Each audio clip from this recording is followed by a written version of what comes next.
si la Terre gardait en elle le souvenir d'un monde disparu, un monde où les géants régnaient, respiraient, chassaient, bien avant nous, l'envolée de savoir.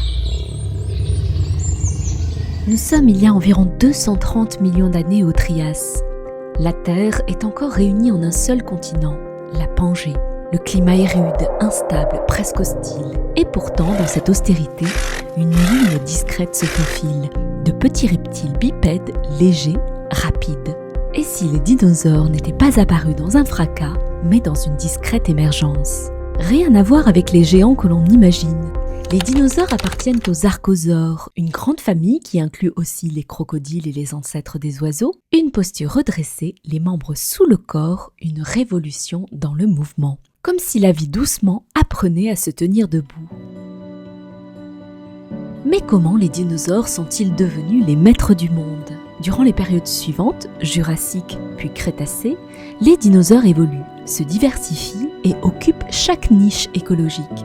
On distingue les dinosaures à bassin de lézard, carnivores comme le Tyrannosaurus rex, herbivores géants comme les sauropodes, Diplodocus, Brachiosaurus, et ceux à bassin d'oiseaux, souvent herbivores, parfois cuirassés, comme Ankylosaurus ou à cornes, comme le Triceratops. Certains marchent, d'autres courent, quelques-uns planent et une lignée particulière développe des plumes.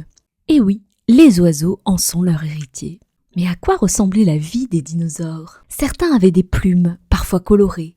Beaucoup vivaient en groupe, protégeaient leurs petits. Ils communiquaient probablement par son, posture, parade. Leur peau pouvait être écailleuse, mais aussi duveteuse. Mais alors pourquoi les dinosaures ont-ils disparu?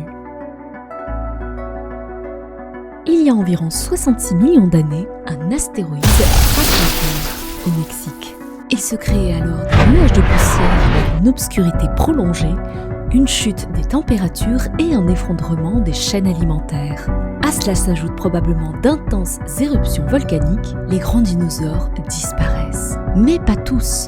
Les plus petits, certains à plumes, survivent. Ils deviennent nos oiseaux. La vie ne s'éteint donc pas, elle change de forme.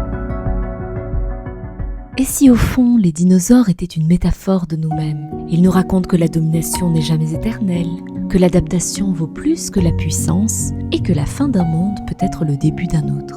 Peut-être que lorsque tu entends un oiseau chanter, tu écoutes sans le savoir l'écho très ancien des dinosaures.